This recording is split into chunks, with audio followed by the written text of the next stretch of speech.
નમસ્કાર દર્શક મિત્રો, હું ડોક્ટર વિનોદ મીના એકવાર ફરી ઇગ્નુની ઓનલાઈન સ્વયંપ્રભા ચેનલમાં આપ સૌનું હાર્દિક અભિવાદન કરું છું. આજના લેક્ચરમાં આપણે નાણાં પરિમાણનો સિદ્ધાંત જે ફિશર નામના અર્થશાસ્ત્રીએ આપ્યો છે, જેમાં નાણાંના પુરવઠા અને ભાવ સપાટી વચ્ચેના સંબંધને સમજવા માટે બે મહત્વપૂર્ણ સિદ્ધાંતો રજૂ થયા. તેમાંનો આ એક સિદ્ધાંત છે. ફિશરનો નાણાં પરિમાણનો સિદ્ધાંત એ ઇર્વિંગ ફિશર નામના અમેરિકન અર્થશાસ્ત્રીએ 1912માં તેમના લખેલા પુસ્તક ધ પર્ચેસિંગ પાવર ઓફ મનીમાં તેમણે આનો ઉલ્લેખ કર્યો છે.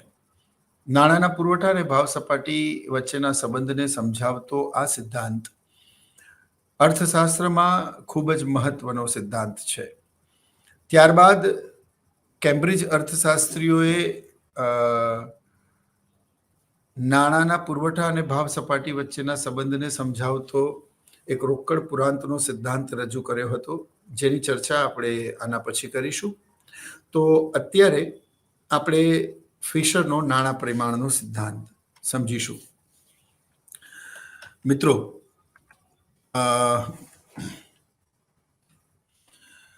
when non-convertible paper currency was in operation, the Swedish economist Gustav Cassel tried to explain how exchange rate of two currency is determined according to him. The purchasing power is generally determined on the basis of internal purchasing power. The internal purchasing power. The parity of purchasing power determined the exchange rate. The first presentation was made by the Whitley, but when it was formed in the scientific way by Gustav Cassel. એટલે Fisher, Cambridge અને ત્યારબાદ આંતરરાષ્ટ્રીય સ્તર પર નાણાં પરિમાણને સમજવા માટે આંતરરાષ્ટ્રીય સ્તર પર નાણાંનું ચલણનું મૂલ્ય કેવી રીતે નક્કી થાય છે તે સમજાવવા માટે ગુસ્ટાવ કેસલે, જે એક સ્વીડિશ ઇકોનોમિસ્ટ હતા, તેમણે આ સિદ્ધાંત રજૂ કર્યો. તો એક સિદ્ધાંત હંમેશા બીજા સિદ્ધાંતના પરિપ્રેક્ષ્યમાં જ રજૂ થતો હોય છે. એક સિદ્ધાંતની ચર્ચા બીજા સિદ્ધાંતની અમુક ખામીઓને દૂર કરતા રજૂ થતી હોય છે. એક અર્થશાસ્ત્રીએ રજૂ કરેલો સિદ્ધાંત, એમાં અમુક વણ ઉકેલ્યા પ્રશ્નો જ્યારે બીજો અર્થશાસ્ત્રી પોતાના પરિપ્રેક્ષ્યમાં જુએ છે અને ત્યારે તે એક નવા સિદ્ધાંતની રચના કરે છે. તો ફિશર, કેમ્બ્રિજ, પછી નાણાંના મૂલ્ય નિર્ધારણના ઘણા બધા સિદ્ધાંતો આવ્યા અને ત્યારબાદ આંતરરાષ્ટ્રીય સ્તર પર એક દેશના ચલણના સંદર્ભમાં બીજા દેશના ચલણનું મૂલ્ય કેવી રીતે નક્કી થાય છે તેને સમજાવતો એક સિદ્ધાંત રજૂ કરવામાં આવ્યો અને તે સિદ્ધાંત છે પર્ચેસિંગ પાવર પેરિટી થિયરી, જેને ટ્રિપલ પી થિયરી એવું પણ નામ આપવામાં આવે છે.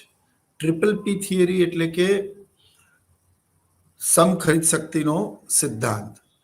તો પર્ચેસિંગ પાવર પેરિટી થિયરી જે છે એ એવું દર્શાવે છે કે આંતરરાષ્ટ્રીય સ્તર પર જ્યારે બે દેશોના ચલણની ખરીદ શક્તિ એક સરખી થાય છે, ત્યાં એક દેશનું ચલણ બીજા દેશના ચલણમાં રૂપાંતરિત થવાની એક ક્ષમતા મૂલ્ય નક્કી કરે છે અને તે દરને રૂપાંતર દર, કન્વર્ટેબલ રેટ અથવા તો એક્સચેન્જ રેટ અથવા તો વિનિમયનો દર કહેવામાં આવે છે. આપણે એનું સ્ટેટમેન્ટ સમજીએ. હેબરલર puts it as the relative value of a different currency is decided on the basis of their internal purchasing power. એટલે કે આંતરરાષ્ટ્રીય સ્તર પર ચલણનું મૂલ્ય તેની આંતરિક ખરીદ શક્તિના આધારે નક્કી થતું હોય છે. અને આંતરિક ખરીદ શક્તિ જે છે એ આંતરિક ખરીદ શક્તિ દ્વારા જ આંતરરાષ્ટ્રીય સ્તર પર ચલણનું મૂલ્ય નક્કી થતું હોય છે. બહુ જ સિમ્પલ ભાષામાં હું આપ લોકોને કહું મિત્રો, તો જેમ કે આ એક ઘડિયાળ છે. આ ઘડિયાળ જેવી જ સેમ ઘડિયાળ અમેરિકામાં કયા ભાવે વેચાય છે અને ભારતમાં કયા ભાવે વેચાય છે. માનો કે આ ઘડિયાળ ભારતમાં 5,000 રૂપિયાની છે અને અમેરિકાની અંદર માની લો કે એ $250 છે. તો અમેરિકાના $250 જેટલી વસ્તુઓ ખરીદી શકાય છે એટલા રૂપિયા એ વસ્તુ ખરીદવા માટે ભારતમાં 5,000 રૂપિયા આપવા પડે છે અને $250 બરાબર 5,000 રૂપિયા, તો $1 બરાબર કેટલું, એ રીતે નાણાંનું મૂલ્ય મિત્રો નક્કી થતું હોય છે. તો નાણાંનું મૂલ્ય નક્કી કરવા માટે બે ચલણના આંતરિક ખરીદ શક્તિના આધારે એ દેશનું ચલણનું મૂલ્ય નક્કી થતું હોય છે. હવે જેમ કે આપણે સમજીએ કે આ કેવી રીતે થાય છે, તો એના માટે આપણે આગળ ભણીશું કે આંતરરાષ્ટ્રીય સ્તર પર આપણે જોઈએ કે ગુસ્ટાવો કેસલે સમખરીદ શક્તિનો સિદ્ધાંત આપ્યો, એ કઈ રીતે કામ કરે છે એ આપણે જોવાનું છે. તો મિત્રો, હેબરલર પછી સ્કેમલે આને પોતાના શબ્દોમાં રજૂ કર્યું છે અને એમના મતે it is an equilibrium exchange rate where the international purchasing power of each currency is at parity and that's why it is known as purchasing power parity theory. એટલે કે સમ ખરીદ શક્તિનો સિદ્ધાંત. સમ એટલે સરખું, પર્ચેસિંગ એટલે ખરીદી, અને પાવર એટલે શક્તિ. સમ ખરીદ શક્તિનો સિદ્ધાંત, જેને ટ્રિપલ પી થિયરી પણ કહેવામાં આવે છે, કે બે દેશો વચ્ચેનું ચલણનું રૂપાંતર બે દેશોના ચલણનું મૂલ્ય સરખું થાય ત્યાં નક્કી થતું હોય છે. તો આ રીતે ચલણનું મૂલ્ય નક્કી થાય છે. તે પહેલા GDH કોલ ના શબ્દો આપણે સમજીએ તો the relative capacity of purchasing goods and the services determine the purchasing power parity point. It is called the most natural rate because it is an operation without control. આ એક સ્વાભાવિક અને કુદરતી ચલણનો રેટ એટલા માટે કહેવામાં આવે છે કારણ કે એ કોઈ પણ પ્રકારના નિયંત્રણ વગર અમલમાં મુકાય છે. કે કોઈ પણ ચલણની સાપેક્ષ ખરીદ શક્તિ બીજા ચલણના મૂલ્યની સમકક્ષ થતી હોય ત્યારે આ નક્કી થતું હોય છે. તો આ રીતે ચલણની ખરીદ શક્તિ સરખી થાય છે. ચલણની સમખરીદ શક્તિના આધારે જ આંતરરાષ્ટ્રીય સ્તર પર તમામ પ્રકારના સોદાઓ થાય છે. મિત્રો, ક્યારેય તમને એવું થયું નહીં, આ ખરેખર પ્રશ્ન ઉદ્ભવવો જોઈએ કે ભારતના અમેરિકાના $1 બરાબર ભારતના આટલા રૂપિયા, બાંગ્લાદેશના આટલા ટકા, જર્મનીના આટલા માર્ક, ફ્રાન્સના આટલા ફ્રાંક, રશિયાના આટલા રૂબલ, આફ્રિકાના આટલા રેન્ડ, ઇટલીના આટલા લીરા, બાંગ્લાદેશના આટલા ટકા, જાપાનના યુઆન, ચીનનું યુઆન, જાપાનનું યેન. આ નક્કી કેવી રીતે થાય છે કે $1 બરાબર ભારતના આટલા રૂપિયા, બાંગ્લાદેશના આટલા ટકા, જાપાનના આટલા યેન, ચીનના આટલા યુઆન, એ નક્કી કેવી રીતે થાય છે? તો ખરેખર તો આ પ્રશ્ન તમને સાહજિક રીતે થવો જોઈએ. આ જ પ્રશ્નનો જવાબ આપવા માટે મેં તમને જે ફિશરથી શરૂ કર્યું, ફિશર ને કેમ્બ્રિજ ને પછી બીજા અર્થશાસ્ત્રીઓ, અમુક લોકોએ આંતરિક સ્તર પર વિચાર્યું, અમુક લોકોએ આંતરરાષ્ટ્રીય સ્તર પર વિચાર્યું, અને નાણાંના મૂલ્યને સમજાવતા સિદ્ધાંતો અલગ અલગ અર્થશાસ્ત્રીઓ રજૂ કર્યા. એમાંનો બહુ જ મહત્વનો સિદ્ધાંત આ ગુસ્ટાવો કેસલનો સમખરીદ શક્તિનો સિદ્ધાંત છે. અને આને સમજ્યા પછી I hope and I am sure કે તમારા આંતરરાષ્ટ્રીય ચલણના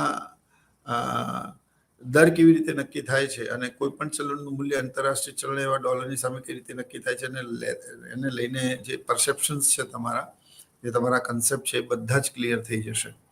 તો it would be a very great opportunity and it would be a great lecture to understand certain things, that how the value of the currency of one nation is determined in compared to another nation. તો એ સમજવા માટે પણ આજનો આ lecture બહુ મહત્વનો છે. પણ તે સમજતા પહેલા આપણે અમુક ધારણાઓને સમજવી પડશે. પહેલી એક વાત સમજી લો કે આ જે ગુસ્ટાવો કેસલ છે, અર્થશાસ્ત્રી સ્વીડિશના, વિટલીએ પહેલા આને રજૂ કરેલો, પણ એને સાયન્ટિફિક રીતે ગુસ્ટાવો કેસલે રજૂ કર્યો. ગુસ્ટાવો કેસલે સમખરીદ શક્તિના સિદ્ધાંતને બે વર્ઝનમાં સમજાવ્યા છે, એટલે બે રીતે સમજાવ્યા છે. એક સાપેક્ષ અને એક નિરપેક્ષ. એના બે સ્વરૂપો છે, એબ્સોલ્યુટ એન્ડ રિલેટિવ વર્ઝન, એટલે કે નિરપેક્ષ સ્વરૂપ અને સાપેક્ષ સ્વરૂપ. નિરપેક્ષ અને સાપેક્ષ સ્વરૂપને સમજ્યા પછી આપણે એની અમુક સિદ્ધાંતની મર્યાદાઓ સમજીશું, એટલે આજની આ ચર્ચા પૂરી થશે. પણ આ બંને સ્વરૂપ સમજવા એ ખૂબ જ જરૂરી છે. તો ફોર્મેટ શું થયું? પ્રસ્તાવના, સિદ્ધાંત, સ્ટેટમેન્ટ ઓફ ધ થિયરી, એની સમજૂતી, ધારણાઓ, પછી એનું સ્વરૂપ, એમાં નિરપેક્ષ સ્વરૂપ અને સાપેક્ષ સ્વરૂપ, અને સમીક્ષા, મર્યાદાઓ અને અંતમાં સમીક્ષા. તો આ એનું સ્વરૂપ થયું. આપના પ્રશ્નના જવાબમાં આટલી બાબતો હોવી જોઈએ. ઓકે, હવે આપણે એબ્સોલ્યુટ વર્ઝન જે છે, નિરપેક્ષ સ્વરૂપ, એને સમજતા પહેલા આપણે અમુક ધારણાઓની ચર્ચા કરવી પડશે. Number 1, trade between two countries is free. બે દેશો વચ્ચેનો વેપાર સંપૂર્ણ રીતે મુક્ત છે. જો વેપાર પર અંકુશ હશે, વેપાર મુક્ત નહીં હોય, તો પછી આપણે આ સિદ્ધાંતને સમજી શકીશું નહીં. એટલે સિદ્ધાંતને સમજવા માટે આપણે એવી ધારણા કરવી પડે છે કે બે દેશો વચ્ચેનું જે આંતરરાષ્ટ્રીય વેપાર છે એ તદ્દન ફ્રી છે, એબ્સોલ્યુટલી ફ્રી છે. ઓકે, ત્યારબાદ the demand pattern is uniform. હવે આમાં એવું છે કે દરેક દેશ, પ્રદેશ, ત્યાંના લોકો, એની રહેણી કરણી, એની રીત રિવાજ, એ લોકોના બિલીફ, એ લોકોની માન્યતા, એ લોકોની ફેશન, એ લોકોનું વે ઓફ થિંકિંગ, એ લોકોનું લાઈફસ્ટાઈલ અલગ અલગ હોય છે. પણ સિદ્ધાંતની સમજૂતી સમજવા માટે આપણે એવી ધારણા કરવી પડે કે ભાઈ માંગનું જે પેટર્ન છે, એની તરાહ છે, એક સરખી રહે છે. એટલે જે ફેશન ભારતમાં છે એવી જ લાઇકિંગ, ડિસલાઇકિંગ અને ફેશન અમેરિકામાં છે, તો આને સમજી શકીશું. અને આપણે પણ એ જાણીએ છીએ કે ખરેખર આવું તો શક્ય નથી. It is not possible. તો વાત માત્ર એટલી છે કે ડિમાન્ડનું પેટર્ન સરખું છે.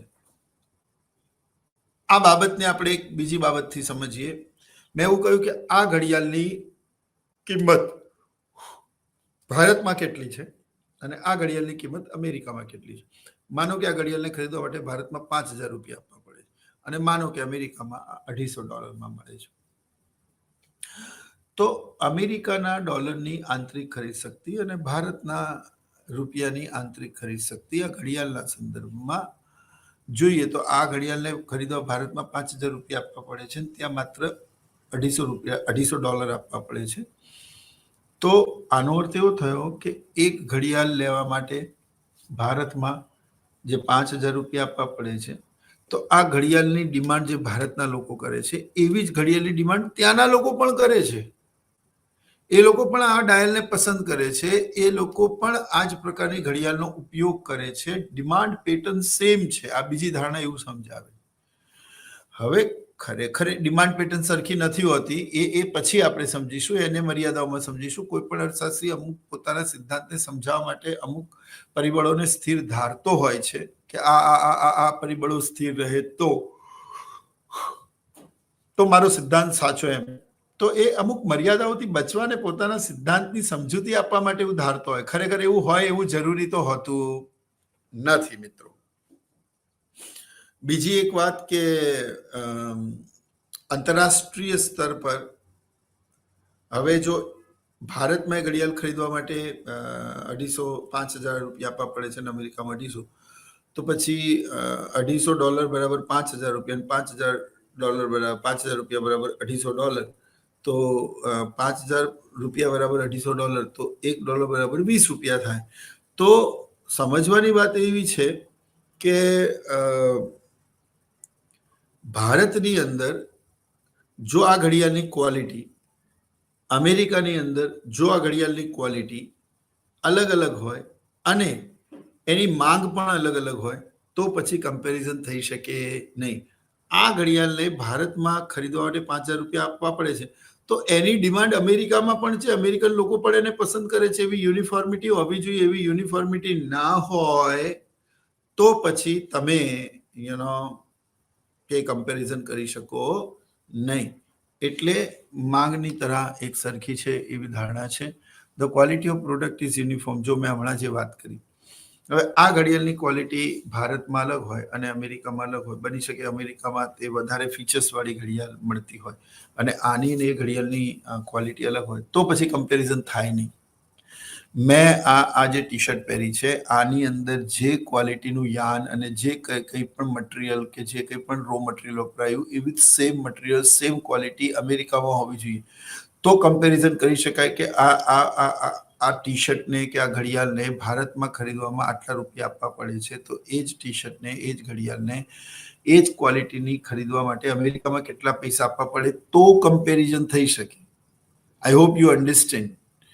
એટલે જો એની ક્વોલિટી અલગ હોય, એના ફીચર્સ અલગ હોય, તો પછી તો સ્વાભાવિક છે કે તો કિંમત અલગ હોવાની. એટલે તમારે એવી યુનિફોર્મ પ્રોડક્ટ લેવી પડે. નંબર એક, જેની ડિમાન્ડ ભારતમાં પણ છે, જેની અમેરિકામાં છે, જ્યાં ભારતના લોકો પણ ફોલો કરે છે, અમેરિકન યંગસ્ટર્સ પણ ફોલો કરે છે.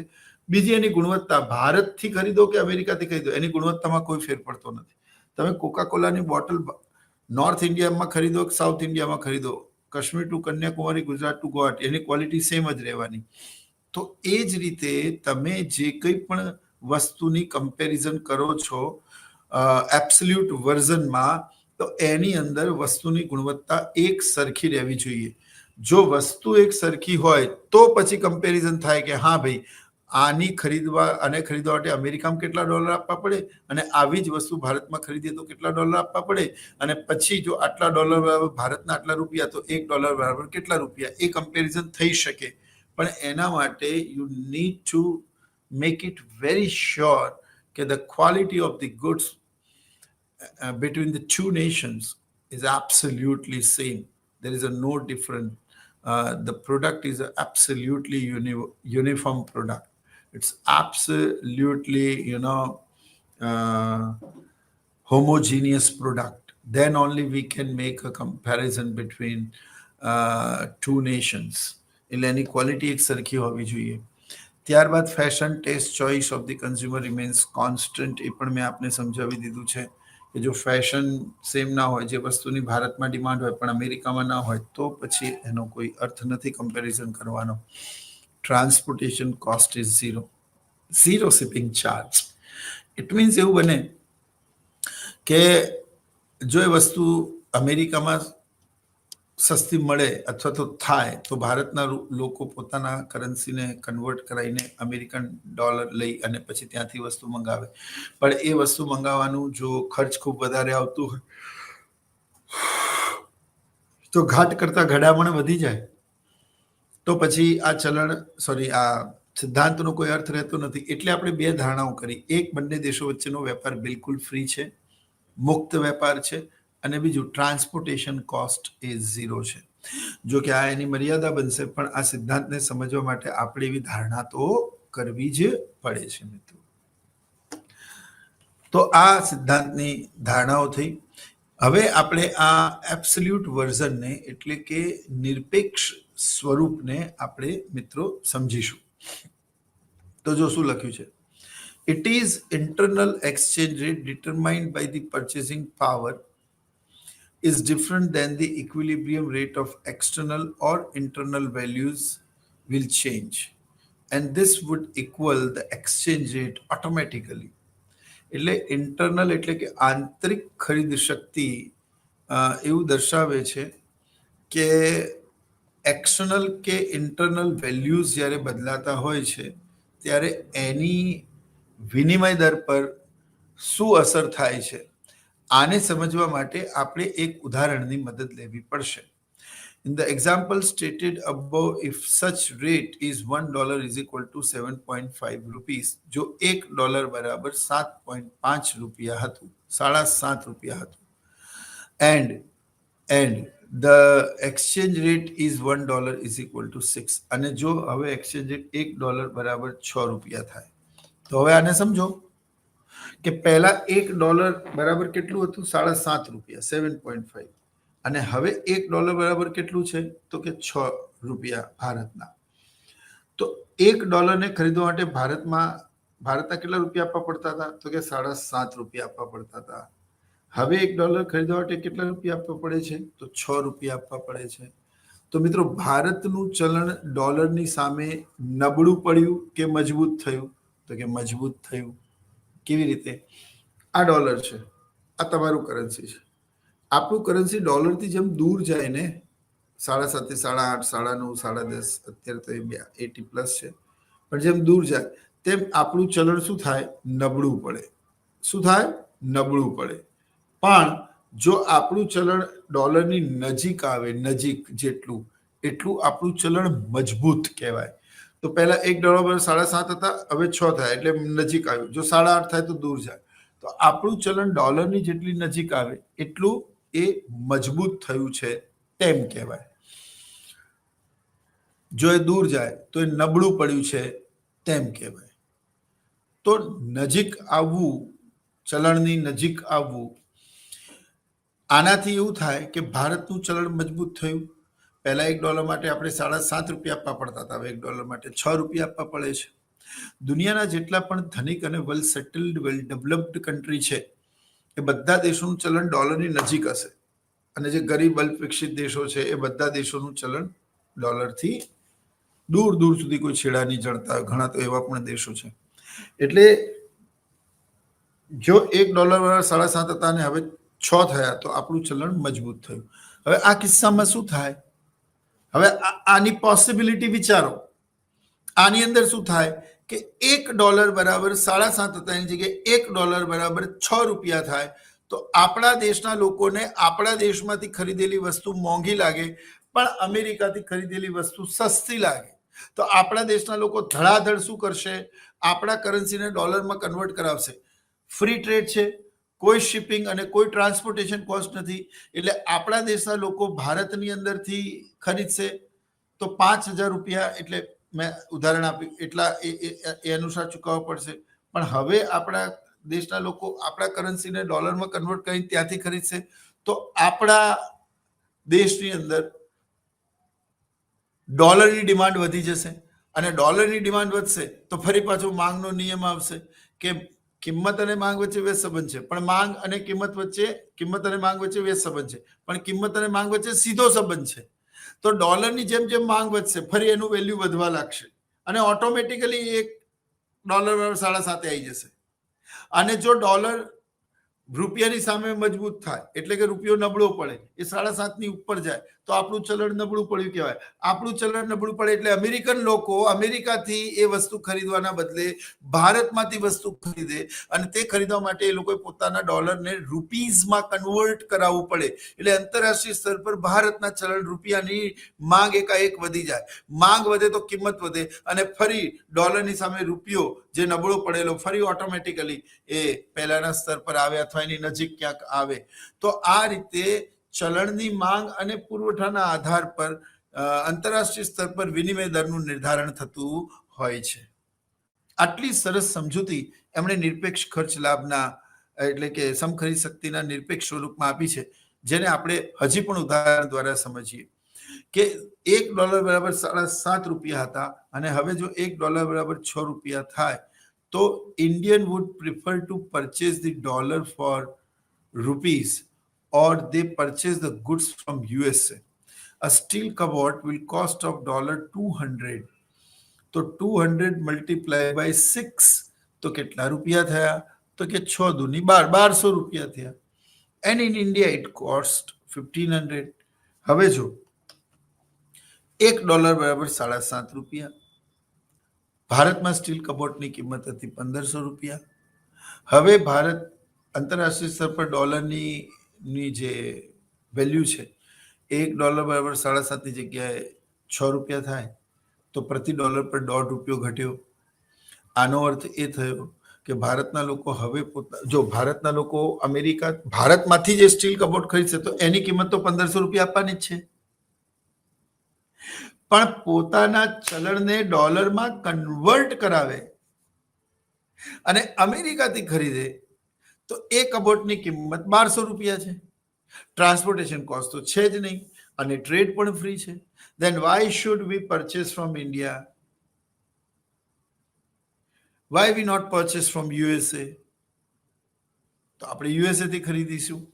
તો આમાં શું થશે કે કોઈ પણ વસ્તુ અમેરિકાથી ખરીદવા માટે સૌથી પહેલા તમારે તમારા ચલણને ડોલરની સામે કન્વર્ટ કરાવવો પડશે, અને ડોલરની સામે તમારે રૂપીઝને કન્વર્ટ કરાવવો હશે એટલે ડોલરની માંગ ધડાધડ શું થવા લાગશે, વધવા લાગશે. અને ડોલરની માંગ વધવા લાગશે એટલે એનું મૂલ્ય પણ વધવા લાગશે, અને મૂલ્ય ફરી પાછું $1 = 7.5, એટલે ફરી પાછું જ્યાં સુધી એ ચલણનું મૂલ્ય સરખું ના થાય ત્યાં સુધી ભારતના લોકો પોતાના ચલણને ડોલરમાં કન્વર્ટ કરાવીને અમેરિકાથી ખરીદી કરવાનું ચાલુ રાખશે. પણ જ્યારે બંને બાજુ એ સરખું થઈ જશે પછી તમે અમેરિકાથી ખરીદો કે તમે ઇન્ડિયાથી ખરીદો, it doesn't make any difference. એટલે આ રીતનું એક ઓટો એડજસ્ટમેન્ટ આંતરરાષ્ટ્રીય સ્તર પર એક્સચેન્જ રેટમાં જોવા મળે છે. એટલે કે એક્સચેન્જ રેટના જે પ્રકારો તમે ભણો છો, સ્થિર વિનિમય દર, અસ્થિર વિનિમય દર અને આંશિક વિનિમય દર, એટલે કે fixed exchange rate, flexible exchange rate and partial exchange rate. તો જે ફ્લેક્સિબલ એક્સચેન્જ રેટ છે, જે ડિમાન્ડ અને સપ્લાયના આધારે નક્કી થતું હોય છે મિત્રો, એ ફ્લેક્સિબલ એક્સચેન્જ રેટ આ રીતે નક્કી થતું હોય છે. તો જો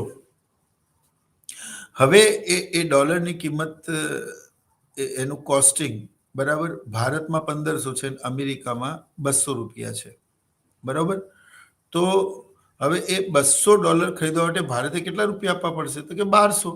તમે $1200 આપશો તો તમને $200 મળી જશે, અને $200 તમને મળી જાય મિત્રો તો તમે અમેરિકાથી ખરીદી લો. તો તમે અમેરિકામાંથી કબોટ ખરીદવા માટે $200, તો $200 ને ખરીદવા માટે તમારે આપવા પડશે $1200. $1200 આપશો તો તમને $200 મળશે. $200 થી તમે અમેરિકાથી શિપિંગ ચાર્જ 0 છે, ટ્રાન્સપોર્ટેશન કોસ્ટ 0 છે, મુક્ત વેપાર છે. તો અમેરિકાથી ખરીદો તો $1200, ઇન્ડિયાથી ખરીદો તો $1500. તમે શું કરશો? ઓબ્વિયસલી બીઈંગ અ કસ્ટમર તમે એ જ કરશો. કબોટની જગ્યાએ આપણે ઘડિયાળ લઈ લઈએ, ફાઇન. તો ભારતમાં ઘડિયાળ 1500 મળે છે, અમેરિકામાં $200 મળે છે, તો શું થશે? જો $1 પર $7.5 તો ત્યાં સુધી બરાબર હતું, પણ જો એ $1 $6 થાય તો ભારતના લોકો ભારતમાંથી ખરીદવાના બદલે અમેરિકામાં ખરીદશે. અને આનાથી બિલકુલ વિપરીત એ થશે જ્યારે $1 7.5 ની જગ્યાએ $1 = 8, 8.5, $9 થાય. તો હવે અમેરિકન લોકોને આપણા દેશનું ચલણ સસ્તું લાગશે, એટલે એ પહેલા પોતાના ડોલરને રૂપીઝમાં, ભારતના રૂપીઝમાં કન્વર્ટ કરાવશે અને વસ્તુઓ ભારતમાંથી ખરીદશે, તો એ લોકોને સસ્તું પડશે. અને આ જ રીતે મિત્રો આંતરરાષ્ટ્રીય વેપાર ચાલતો હોય છે. And if $1 is equal to 9 rupees, then the Indian currency becomes cheaper, and so the American convert their dollars into Indian rupee. Because here now, if they purchase from USA, it costs $200. And if it is convert in the Indian rupees, then 200 multiplied by 9, so $1800. But the cost of steel cupboard in India is 1500. So if American are purchase the steel cupboard from the Indian, then they are benefited up to 300 rupees. અને pattern તો સરખી છે. એટલે જો અહીંયા કીધું છે કે ગુણવત્તા અને માંગની તરા એક સરખી હોવી જોઈએ. જેટલી સ્ટીલની ચાદર કે લોખંડની ચાદર એ કબોટને બનાવવા માટે ઉપયોગમાં લેવાય, એની થિકનેસ, એની ક્વોલિટી, એનું તમામ પ્રકારનું સિક્યોરિટી ફંક્શન સેમ જ હોવું જોઈએ. હવે બની શકે કે અમેરિકામાં થોડી મજબૂત મળે છે કે ભારતની ક્વોલિટી સારી છે, તો કમ્પેરિઝન ના થાય. એનું વજન, રૂપ, રંગ, ગુણ, સુગંધ, આકાર, એલિમેન્ટ્સ, તત્વો બધા જ, ઇવન પેકિંગ સુદ્ધા બધું જ એક સરખું જ હોવું જોઈએ, તો જ આ કમ્પેરિઝન થઈ શકે, નહીતર તો કમ્પેરિઝન ન જ થઈ શકે મિત્રો. એટલે જો ડોલરની સામે રૂપિયો મજબૂત થાય તો ભારતના લોકો ભારતમાંથી ખરીદવાના બદલે અમેરિકાથી ખરીદે, જેમાં આપણે આપણા કરન્સીને ડોલરમાં કન્વર્ટ કરાવવું પડે, જેથી ડોલરની માંગ એકદમથી વધવાથી એની કિંમત વધવા લાગે. એ જ રીતે જો આપણું કરન્સી ડોલરની સામે નબળું પડે તો અમેરિકન લોકો પોતાના દેશમાંથી ખરીદવાના બદલે પોતાના ડોલરને રૂપીઝમાં કન્વર્ટ કરે અને તે વસ્તુ ભારતમાંથી ખરીદે, તો એ લોકોને સસ્તું પડે. અને આ રીતે તમે જોઈ શકો છો કે ડિમાન્ડ એટલે કે માંગ અને પુરવઠાના પરિબળ દ્વારા આપોઆપ આંતરરાષ્ટ્રીય સ્તર પર તે વિનિમય દર નક્કી થતો હોય છે. આને નિરપેક્ષ સ્વરૂપ એટલે કે સમખરીદ શક્તિના સિદ્ધાંતના ડિટર્મિનેશનનું નિરપેક્ષ સ્વરૂપ કહેવામાં આવે છે. સાપેક્ષ સ્વરૂપમાં તમારે માત્ર ને માત્ર એક ઇક્વેશન લખવાનું છે. હવે જો મિત્રો, દાખલો કેવી રીતે ગણવો એ તો અધ્યાપક કે ટીચર તમને શીખવાડી શકે, માની લો સ્ટેટિસ્ટિક્સમાં, પણ એમાં સૂત્રમાં કેવી રીતે કિંમત મૂકવી એ પણ સમજાઈ શકે અને ગણતરી કેવી રીતે થાય એ પણ સમજાઈ શકે. પણ મિત્રો, સૂત્રો તો આપણે યાદ રાખવા પડે કે નહીં? હવે આપણે સૂત્રો યાદ રાખીશું તો જ તો આપણે તેની અંદર કિંમત મૂકી શકીશું. હવે સૂત્રો યાદ રાખવાની જવાબદારી તો આપણી છે ને. ટીચરની જવાબદારી તો તમને આ દાખલો કેવી રીતે ગણાય, સૂત્રમાં કિંમત કેવી રીતે મુકાય એ છે. તો તે જ રીતે રિલેટિવ વર્ઝનમાં માત્ર એક ઇક્વેશન છે, exchange rate of the RT એટલે કે base 1, internal purchasing power P1 of the current year, and external purchasing power as compared to the base year P2, RT is equal to RT minus 1 P1 upon P2. આ એનું સૂત્ર છે, RT minus 1 P1 upon P2. બરાબર? આની અંદર તમે કિંમત મૂકો એટલે ઓટોમેટિક તમને જે વેલ્યુ મળે એ વેલ્યુને તેનું રિલેટિવ વર્ઝન કે તેનું સાપેક્ષ સ્વરૂપ કહેવામાં આવે છે. પર્ચેસિંગ પાવર પેરિટી થિયરીની ઘણી બધી મર્યાદાઓ છે અને એ મર્યાદાઓમાં એક બહુ જ મહત્વની જે મર્યાદા છે એ મર્યાદાઓમાં સૌથી પહેલા છે ટ્રિઝમનો મતલબ કે માંગ અને પુરવઠાના પરિબળ દ્વારા જે નક્કી થતું હોય છે એમાં માત્ર ને માત્ર આપણે ગુડ્સની વાત કરી છે, સેવાઓની વાત નથી કરી. અને સેવાઓની વાત ન કરવાના કારણે એમની ખૂબ જ ટીકા પણ થયેલી કે ભાઈ તમે માત્ર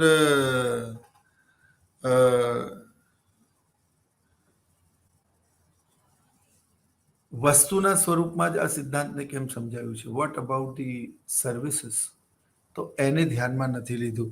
તો એ પણ આ statement that obviously true and say nothing new is interesting. એટલે આણે માત્ર ને માત્ર સનાતન સત્યને સાબિત કરવાની વાત કરી છે, એમાં કશું નવું એમણે ઉમેર્યું નથી. પછી બીજું છે કે ઓનલી જનરલ પ્રાઇઝીસ, તો સામાન્ય ભાવ સપાટીને ધ્યાનમાં લીધી છે, પણ ખરેખર ભાવ સપાટી ખૂબ સંવેદનશીલ હોય છે, તેમાં બહુ ડ્રાસ્ટિક ચેન્જીસ આવતા હોય છે અને ઘણા બધા પરિબળો તેને અસર કરતા હોય છે. એટલે એ બધી બાબતોને તો ધ્યાનમાં લીધી જ નથી. જેમ કે કોરોના જેવી મહામારીના સમયમાં સામાન્યથી લઈને તમામ જીવન જરૂરી ચીજ વસ્તુઓની કિંમતો વધી ગયેલી. વોર એન્ડ વોર લાઇક સિચ્યુએશનમાં આવું થતું હોય છે, ફુગાવાજન્ય સિચ્યુએશનમાં આવું થતું હોય છે. સંગ્રહખોરી, સટ્ટાખોરી, કાળાબજારી, જેમાં ચીજ વસ્તુઓની કુદરતી અછત ન હોવા છતાં પણ તેની કૃત્રિમ અછત ઊભી કરીને કાળાબજારી કરવામાં આવે, તે પણ ભાવ સપાટીને અસર કરે છે. તેની ચર્ચા આમાં નથી કરેલી. એટલે મેં તમને પહેલા જ કહેલું કે નાણાંની ખરીદ શક્તિ ઘણા બધા પરિબળો દ્વારા અસર પામતી હોય છે. ત્યારે મેં તમને આ સિદ્ધાંત ભણાવતા પહેલા ફિશરની વાત કરી, કેમ્બ્રિજની વાત કરી, પર્ચેસિંગ પાવર પેરિટીની વાત કરી. તો એ જ રીતે કમ્પેરિઝન ઓફ પર્ચેસિંગ પાવર, ખરીદ શક્તિ બંને ચલણની, એનું જે કમ્પેરિઝન છે તે તદ્દન ખોટું છે. બીજું, ટર્મ્સ ઓફ ટ્રેડ, વેપારની શરતોના અમુક પ્રકારો હોય છે, અમુક શરતો હોય છે. ઇનફેક્ટ આઈ મસ્ટ સે, તો એ ટર્મ્સ ઓફ ટ્રેડને સમજ્યા વગર તમે આ સિદ્ધાંતને સમજી શકતા નથી, પરંતુ તેની ચર્ચા આની અંદર કરવામાં આવી નથી. ઘણી વખત બે દેશો વચ્ચે આંતરરાષ્ટ્રીય સંબંધો નથી હોતા, જે રીતે કે હાલમાં ભારત અને પાકિસ્તાન વચ્ચે સંબંધ નથી, અને ભારત અને પાકિસ્તાન વચ્ચે સંબંધ ન હોવાના કારણે યુ નો વોટ, એ સંબંધ ન હોવાના કારણે આંતરરાષ્ટ્રીય સ્તર પર તમે ચલણનું મૂલ્ય પણ નક્કી કરી દો, વસ્તુઓ પણ નક્કી કરો, પણ જ્યારે વેપાર જ ના હોય તો તમે કેવી રીતે કમ્પેરિઝન કરી શકો? એટલે જ આપણે એવી ધારણા કરવી પડે કે આંતરરાષ્ટ્રીય સ્તર પર જે વેપાર છે એ મુક્ત છે. Effects of price level change is ignored. મેં તમને કહ્યું તેમ ખરેખર છે ને મિત્રો, કિંમતમાં ઘણા બધા પરિવર્તનો આવતા હોય છે અને કિંમત એટલે કે ભાવ સપાટી એ બહુ સંવેદનશીલ હોય છે.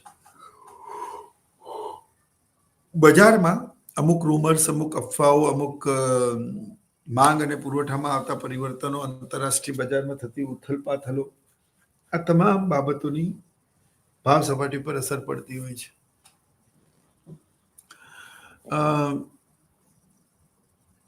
મેં વિદ્યાર્થીઓને એકવાર કહ્યું કે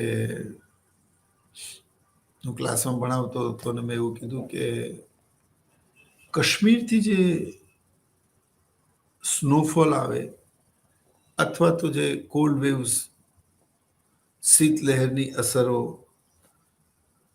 ગુજરાતમાં આવતા આવતા 2 દિવસ થાય. આનો અર્થ બહુ સિમ્પલ એવું સમજવો તમારે કે કાશ્મીરમાં જ્યારે સ્નોફોલ થાય એના 2 દિવસ પછી ગુજરાતમાં ટેમ્પરેચર ડાઉન જાય. એટલે એ શીત લહેરોને ગુજરાતમાં આવતા આવતા 2 દિવસ થાય.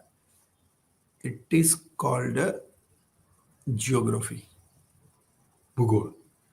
જેમ કે કેરળમાં મોન્સૂન આવે પછી ઉપર ધીરે ધીરે આવે, ગુજરાત પર પહોંચતા પહોંચતા કેરળના અને ગુજરાતના મોન્સૂનમાં લગભગ 20 થી 25 દિવસનો, ઘણી વખત 1 મહિના સુધીનો પણ ફરક આવી જતો હોય છે.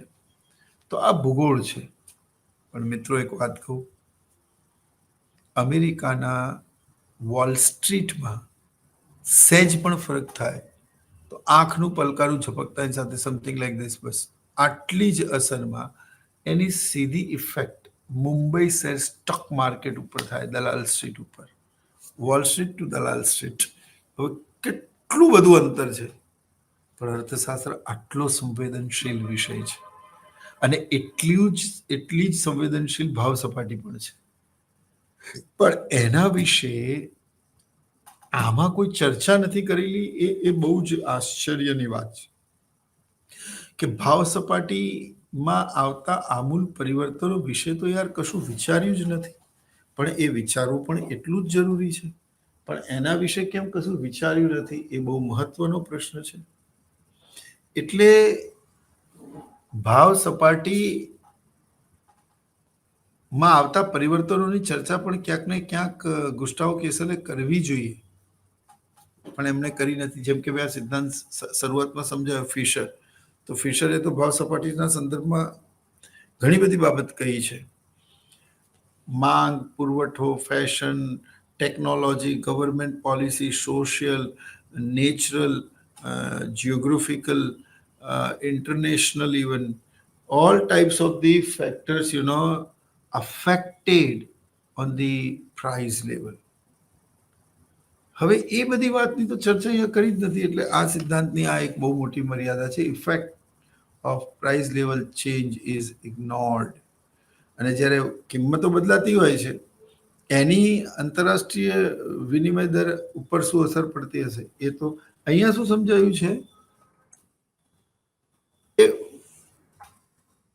ખરીદ શક્તિ બદલાય એટલે કે વસ્તુઓના ભાવ બદલાય, પણ યાર આંતરરાષ્ટ્રીય વિનિમય ચલણનો દર બદલાય તો એની શું અસર પડે. પણ યાર કિંમત બદલાવાથી પણ ચલણના દર ઉપર અસર પડે ને, એ તો તમે સમજાયું જ નથી. તમે એવું કીધું કે અમેરિકાની અંદર $1 બરાબર, એટલે સ્ટીલ કબોટની કિંમત 200 છે અને ભારતમાં 1500 છે. ધ્યાનથી સમજજો. ત્યારે $1 બરાબર 7.5 રૂપિયા હતું, હવે $1 બરાબર 6 રૂપિયા થાય.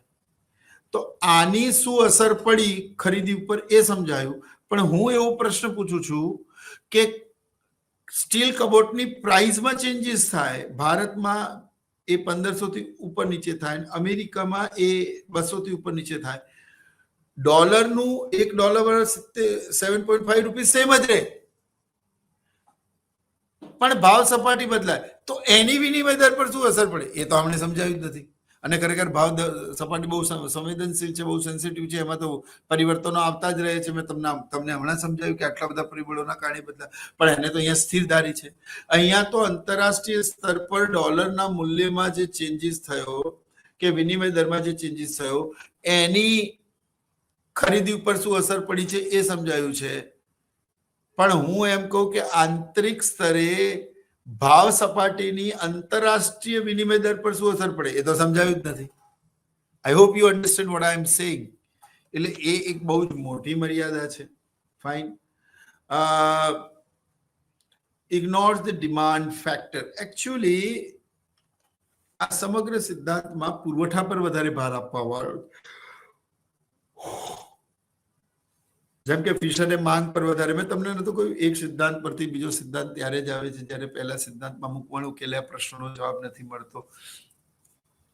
તો એમણે જે રીતે માંગ ઉપર વધારે ભાર આપેલો, રોકડ પુરાંતની માંગ ઉપર કેમ્બ્રિજ અર્થશાસ્ત્રી, તો આમણે પુરવઠા પર વધારે ભાર આપ્યો છે તો માંગને ઇગ્નોર કરી છે. કોઈ માંગ પર વધારે ભાર આપે છે તો પુરવઠાને ઇગ્નોર કરે છે.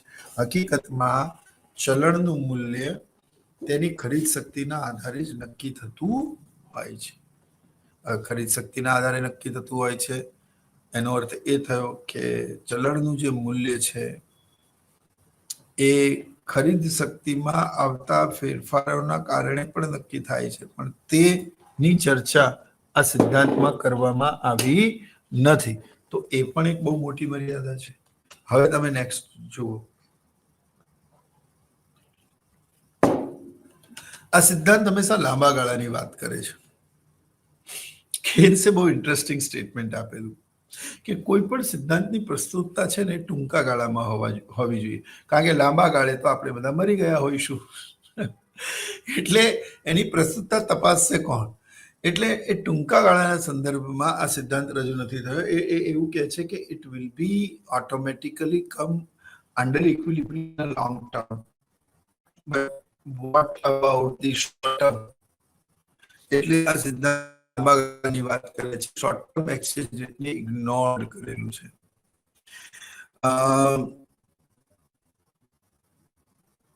લિમિટેશન ઓફ પ્રાઇસ ઇન્ડેક્સ એટલે કે સૂચકાંકની મર્યાદાઓ છે.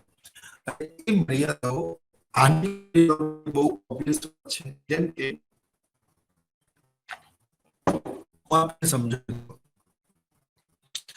સૂચકાંકની લાસ્પેર પાસે રજૂઆત છે એક વર્ષને આધાર વર્ષ તરીકે પસંદ કરવું પડે છે. હવે એક આધાર વર્ષ તરીકે મિત્રો પસંદ કરીએ છીએ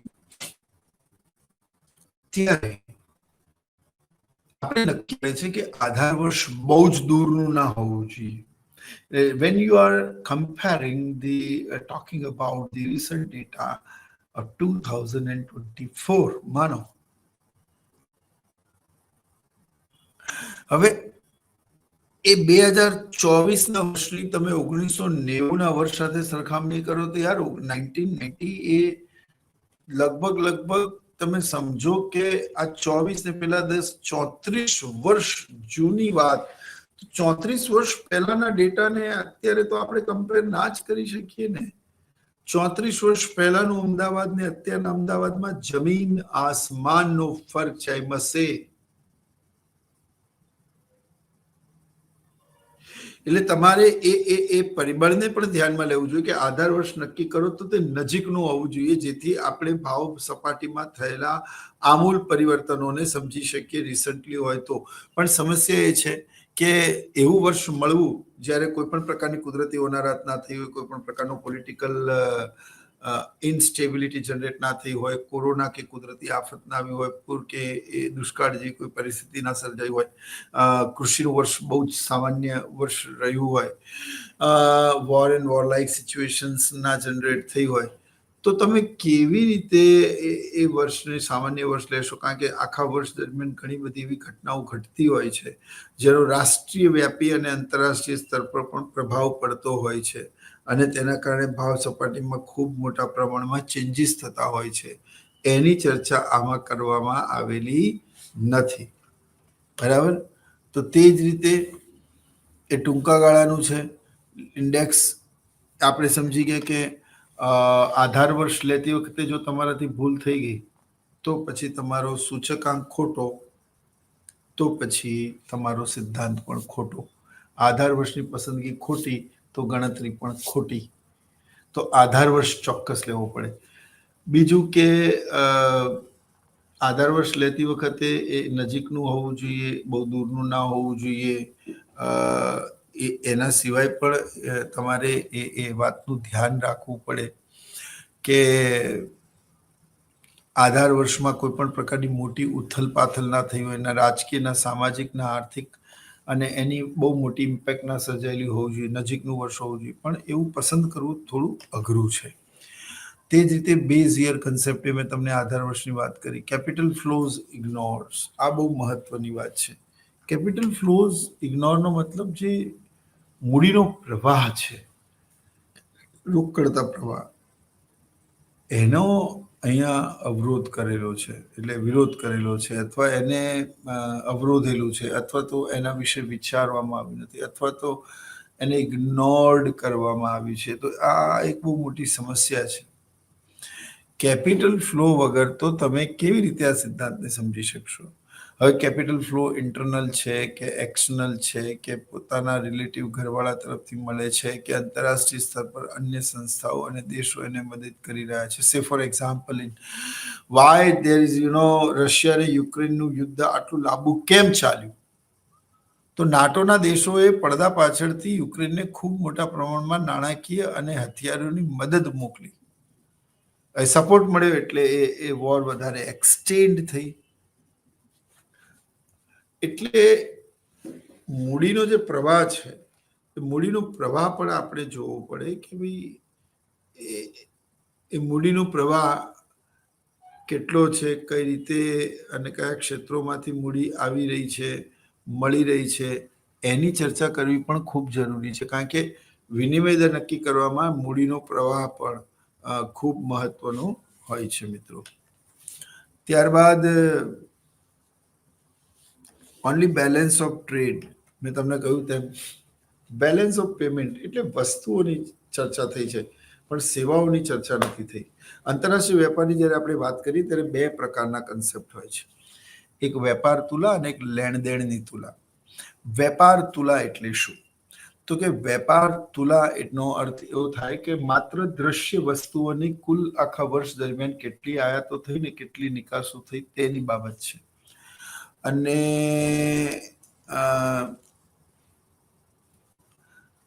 બેલેન્સ ઓફ પેમેન્ટ એટલે કે લેણદેણની તુલામાં વર્ષ દરમિયાન કેટલી વસ્તુઓ એઝ વેલ એઝ કેટલી સેવાઓની આપલે થઈ, આપણે એ જોતા હોઈએ છીએ. હવે અહીંયા છે ને માત્ર બેલેન્સ ઓફ ટ્રેડની વાત કરવામાં આવી છે, એટલે વસ્તુઓની વાત કરવામાં આવી છે. Then what about the services main?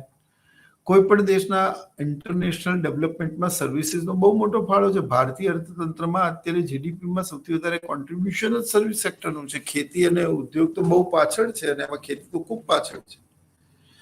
એટલે તમે સર્વિસ સેક્ટરને કેવી રીતે ઇગ્નોર્ડ કરી શકો? તમે કેવી રીતે એવું કહી શકો કે સેવાઓના કારણે આંતરરાષ્ટ્રીય સ્તર પર કોઈ પણ દેશના આર્થિક વિકાસને કોઈ પ્રોબ્લેમ નથી? તો આવું તો કહી જ ન શકાય. એટલે યુ નો વોટ કે વેપાર તુલા અને લેણદેણની તુલા બંનેની વાત થવી જોઈએ. હવે આ છે ને એવી વસ્તુની વાત કરે છે જેને હું જોઈ શકું છું, ટચ કરી શકું છું. આ પાણીનો ગ્લાસ છે, આ ઘડિયાળ છે, આ ટી શર્ટ છે, એવા વસ્તુઓની ખરીદી અને વેચાણની વાત આ સિદ્ધાંત સમજાવે છે. Then what about the services of doctor? What about the services of an engineer? Fine. આવી ઘણી બધી હોટેલ ઇન્ડસ્ટ્રી સર્વિસ સેક્ટરમાં આવે, ટુરિઝમ ઇન્ડસ્ટ્રી સર્વિસ સેક્ટરમાં આવે. તો પ્રશ્ન એવો થાય કે જો આપણે એને ઇગ્નોર જ કરીશું, સમજીશું જ નહીં, તો આપણે આ ગુસ્ટાવ કેસલનો સિદ્ધાંત જ નહીં સમજી શકીએ. એટલે એને સમજવું પણ ખૂબ જરૂરી છે.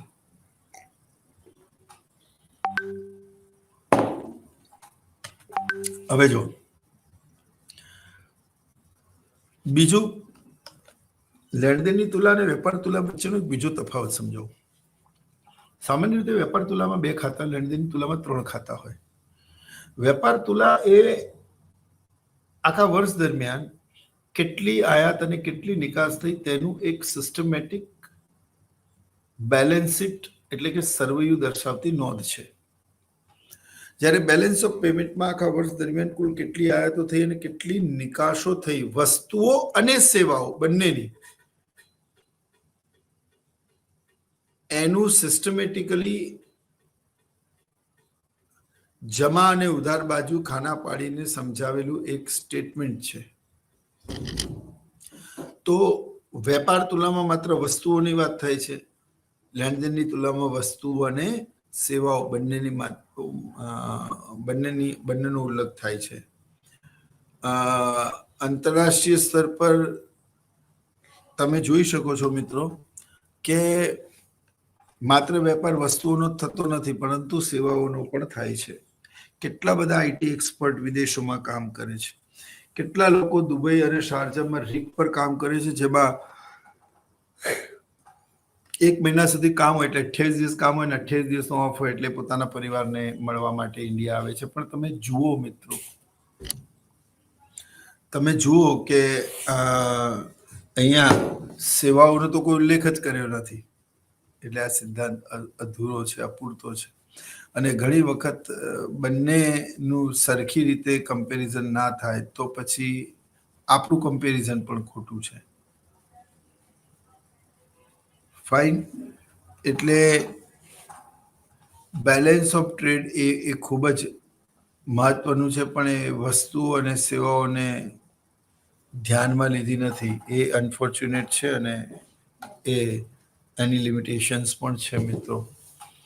બીજું કે વેપાર તુલા અને લેણદેણની તુલાનો એક બહુ જ મહત્વનો કન્સેપ્ટ હું તમને સમજાવું.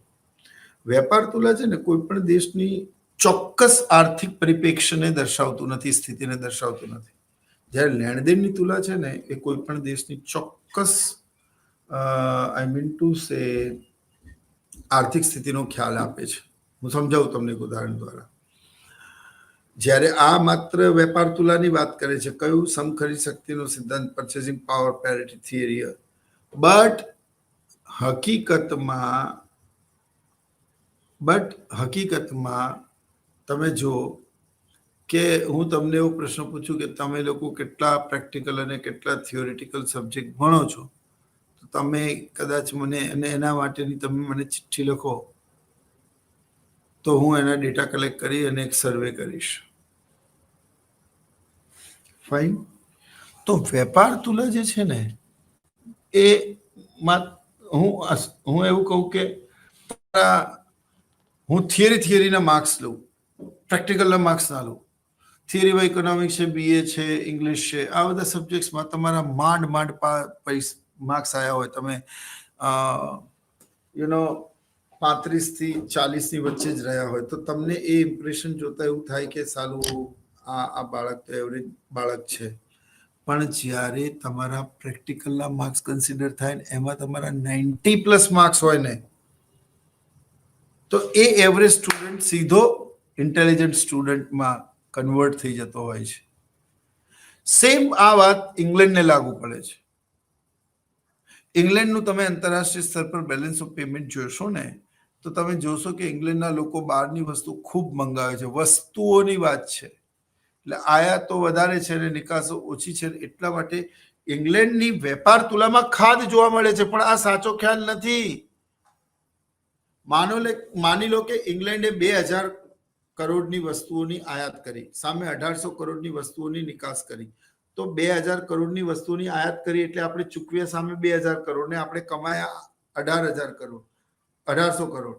તો 2000 કરોડ અને 1800 કરોડની વચ્ચે 200 કરોડનો ગેપ રહ્યો. તો તમને આ સ્થિતિ જોતા એવું લાગે કે ઇંગ્લેન્ડ તો પુઅર છે અથવા ઇંગ્લેન્ડની ઇકોનોમિક કન્ડિશન સારી નથી, બરાબર, એ પૈસા આગળ ભરી શકે એવી કોઈ જોગવાઈ નથી અથવા સંભાવનાઓ નથી વગેરે.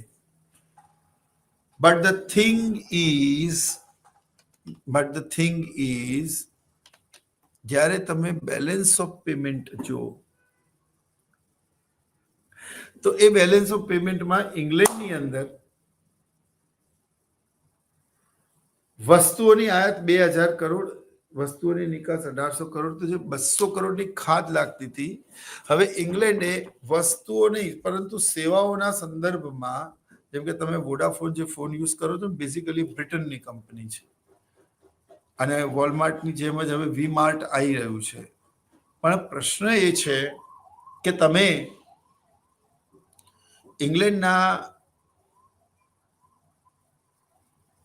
બેલેન્સ ઓફ પેમેન્ટના કન્સેપ્ટને જુઓ અને સેવાઓને કન્સિડર કરો ને તો ઇંગ્લેન્ડની સેવાઓ એ 1,000 કરોડ છે, અને એટલે એની આયાત, અને સામે ઇંગ્લેન્ડ નિકાસ કરે છે 1,500 કરોડની. તો આનો અર્થ એ થયો કે ઇંગ્લેન્ડે આયાતો કરતા નિકાસો વધારે કરી છે, એટલે સેવાઓના સંદર્ભમાં. તો 200 કરોડ આ 500 કરોડમાંથી કાઢી નાખો તો પણ 300 કરોડની પ્લસ આવી. તો એક સમયમાં ઇંગ્લેન્ડ જે તમને ગરીબ અને આંતરરાષ્ટ્રીય સ્તર પર પુઅર લાગતું હતું, હવે જો એ કેટલું ડેવલપ લાગે છે. એટલે બની શકે કે ઇંગ્લેન્ડે 2,000 કરોડની સેવાઓ પણ ખરીદી, પણ સામે 2,500 કરોડની સેવાઓ એમણે આપી, વેચી. તો 2,500 કરોડ આવ્યા એટલે 500 પ્લસ થયા. અરે એમાંથી પેલી 200 વસ્તુઓની ખાદ પણ કાઢી નાખીએ ને, એટલે કે વેપાર તુલાની, તો પણ $300 તમે પ્લસમાં રહો. આનો અર્થ એ થયો મિત્રો કે આ એક અધૂરો ખ્યાલ છે, જેમાં માત્ર વેપાર તુલાનો ઉલ્લેખ કરવામાં આવ્યો છે, પણ લેણદેણની તુલા વિશે વિચારવામાં આવ્યું નથી. એ રીતે ટેક્સ પોલિસીઝ ઇગ્નોર્ડ. તમે કોઈ પણ આંતરરાષ્ટ્રીય સ્તર પર વસ્તુઓ મંગાવો છો તો આપણા દેશનો પણ ટેક્સ હોય છે, સામે એ લોકોના દેશનો પણ ટેક્સ હોય છે, પણ ટેક્સ પોલિસીને તો સાવ ઇગ્નોર્ડ કરી દીધું છે. ખરેખર એ વસ્તુની કિંમત નક્કી કરવામાં પણ એ બધા પરિબળોનો પણ ખૂબ મહત્વનો ફાળો હોય છે. સો એ બાબતને ધ્યાનમાં લીધેલી નથી. અને હવે tax policies ignored, unrealistic theory, બધું જ બરાબર છે. ઇન રિયાલિસ્ટિક ટેબલ, જો ટેક્સ પોલિસીઝ ઇગ્નોર્ડ. ટેક્સ એ કોઈ પણ જાતના પ્રત્યક્ષ કે પરોક્ષ બદલા વિના નિશ્ચિત સત્તાને ચૂકવવી પડતી દંડ સિવાયની ફરજિયાત રકમ છે, તેને કરવેરા કહેવાય છે. અને કરવેરાના ઘણા પ્રકારો છે, બોજાના આધારે, દરના આધારે, ફાઇન. પણ પ્રશ્ન એ છે કે ટેક્સ ઇફેક્ટને કે ટેક્સ કલેક્શનને આમાં ધ્યાનમાં જ લીધું નથી. એટલે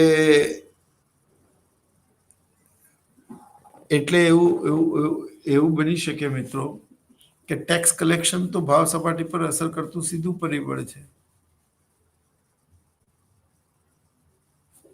હવે જો તમે એ ટેક્સ પરિબળને ધ્યાનમાં ના લો તો પછી આ સિદ્ધાંત અધૂરો છે તેમ કહેવાય મિત્રો. અને last but not least, that is unrealistic theory. આ સિદ્ધાંતની ઘણી બધી ધારણાઓ અનરિયાલિસ્ટિક છે. એટલે આને તમે મતલબ ધારણાઓના સંદર્ભમાં સમજો. જ્યાંથી સમજૂતી શરૂ થાય છે તે સમજવાની જરૂર નથી. ઘણા એવું પણ કહે છે કે આ યુનિવર્સલ સત્ય છે, એમાં ફિશરે કશું નવું કહ્યું નથી. તો આઈ hope you all enjoying this lecture. હવે જો